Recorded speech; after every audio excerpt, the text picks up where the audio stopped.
mga kabisdak, good morning kachay-choy. So mayroon tayong nakikitang lemon kuhol. So nandito sa lemon sa ito mga kabisdak ating kukunin.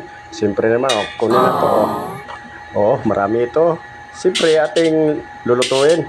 Yung luto na primitive cooking ito. So tingnan natin na lagyan natin ng egg. Siyempre naman.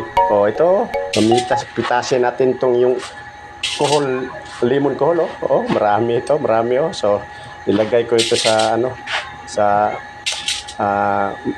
maliit na bisin, planggana. Ito, pakita ko sa inyo. Diba? So yan. Siyempre naman, marami na. So ito na. So chop tayo ng mga lamas dito. Siyempre, meron tayong lamas dito. Chop tayo.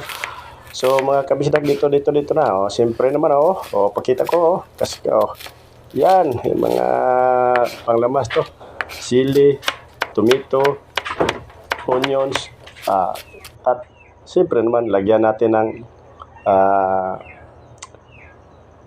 yung tinatawag na pichay. Pichay.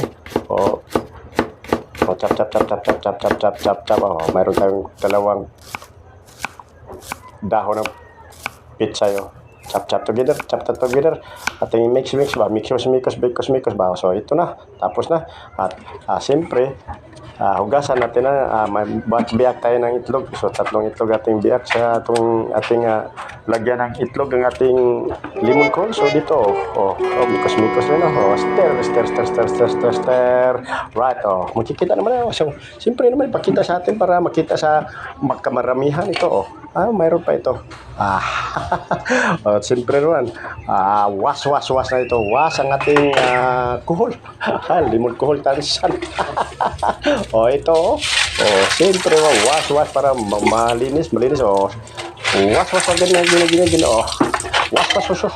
Was again. So, siyempre naman, washing yung ating lemon. So, pagkatapos ng washing, siyempre naman, magsaing na tayo. Di ba? Tapos na, pagwas, dito na tayo, magsaing na tayo. Ito na. Kuha natin ng kunting kaha. Yung kaha ba? Ano ba yung Tagalog sa kaha? Karahay. So ano yan? Hindi ko alam kung basta tagagulubin ko.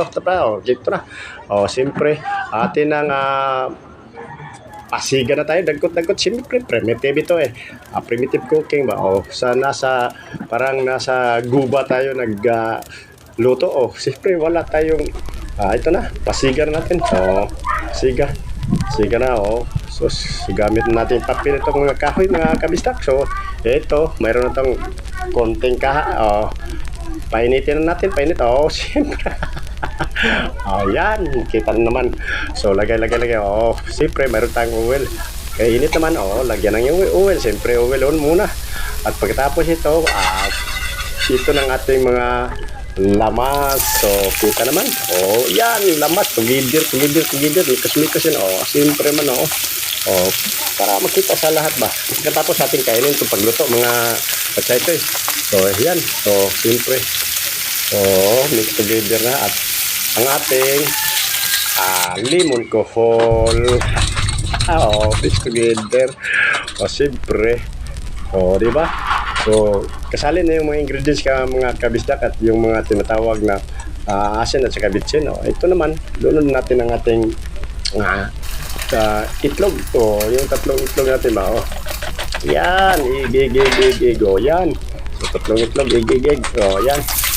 Siyempre naman, mikos at mix together. Yan. Siyempre, malapit ng maluto. So, tapos yung luto. Siyempre na natin ang kainin. Hain na. At pagtapos ito, siyempre mayroon tayong kanin. Para sa natin ng kanin at saka may mga pangtulak. So, ito na. Tapos na. So, doon na tayo. Kachay-choy, mga kabisdak, kain na tayo. So, dito na. Luto ng ating kuhol. Di ba? With egg. So, primitive cooking yan. So, siyempre naman, mayroon tayong kanin. So, ipares natin ito. Ito pakita ko sa inyo at siyempre may pangtulak baka tayo kaya na tayo, di ba? So yan itong kuhol. limon kohol to, ayaw hindi ka.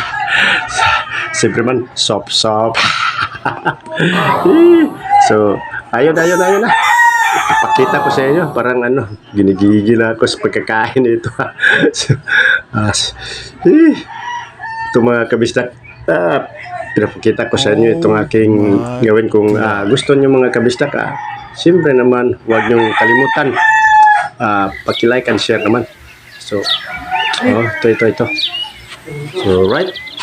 So, ayun lang. At siyempre naman, parang, nagigil ako sa pagkakain. Siyempre, tulakan natin ng, tulak Siyempre, tulak. May pang tulak tayo, tulak na So, yun lang. Right? Pakita ko sa inyo. Paki-like and share naman kung nakagusto kayo and follow for more. Right?